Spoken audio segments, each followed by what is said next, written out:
पाकिस्तान का सियासी मंजरनामा इस वक्त मुल्क के अंदर और बाहर रहने वालों की तवज्जो हासिल कर रहा है।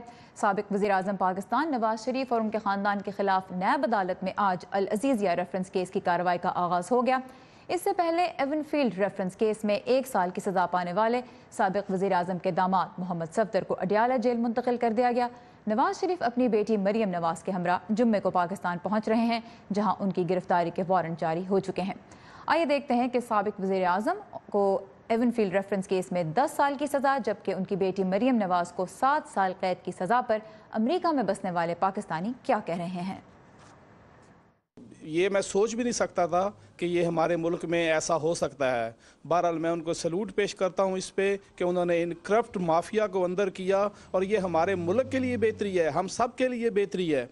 अगर उसने कोई गलती की है उसकी सज़ा उसको मिलनी चाहिए, मगर सही, मगर ये ना किसी के प्रेशर पे आके तो ये लोग फैसला कोई गलत कर दें। पाकिस्तानी जो लीडर अब आएगा वो ये सोचेगा कि अगर मैं भी इस तरह का गलत काम करूंगा तो मेरे साथ भी इस तरह इफेक्ट हो सकता है।